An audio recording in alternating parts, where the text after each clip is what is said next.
Deja vu हा शब्द आहे, फ्रेंच शब्द आहे. देजावू म्हणजे हे मी या आधी कधीतरी अनुभवलंय. म्हणजे उदाहरण द्यायचं झालं तर एखाद्या नवीन गावात आपण जातो, नवीन एखाद्या रेस्टॉरंट मध्ये जातो, अचानक आपल्याला वाटतं की इथं मी पूर्वी कधीतरी आलोय, हे टेबल खुर्ची मी पूर्वी कधीतरी बघितलंय, हा आवाज कधीतरी पूर्वी ऐकलाय. त्याला म्हणतात देजावू. ते देजावू फिलिंग आज मला आलंय. म्हणजे मला असं आठवतंय की पूर्वी मी असाच कधीतरी कोल्हापुरात आलो, असाच छत्रपती शिवाजी महाराज आणि जिजाऊ महासाहेबांबद्दल अश्लील असभ्य फोन कोरटकर नावाच्या नीच मनुवाद्यानं आमच्या इंद्रजित सावंत सरांना केला होता. असंच कोल्हापूरकरांनी मोठं आंदोलन उभं केलं होतं.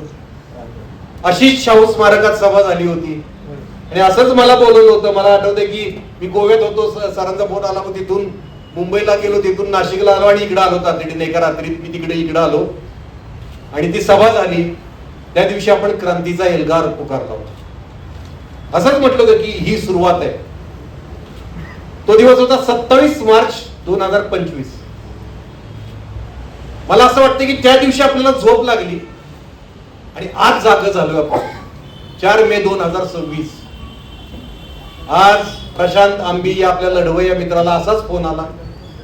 मनुवाद्यांच्या वळचरीला गेलेल्या एका गद्दार नालायक आमदाराचा फोन आला. त्यानं अश्लील शिवीगाळ केली, आई बहिणीवरनं शिवीगाळ केली.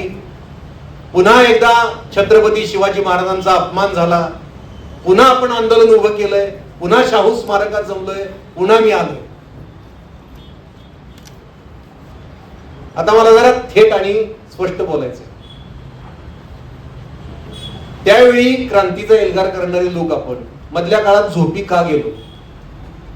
आपण संवैधानिक मार्गाने का होईना अशी दहशत निर्माण करणार होतो. अशाच नवनवीन अपडेटसाठी डिजिटल कोल्हापूर चॅनेलला सबस्क्राईब करायला विसरू नका.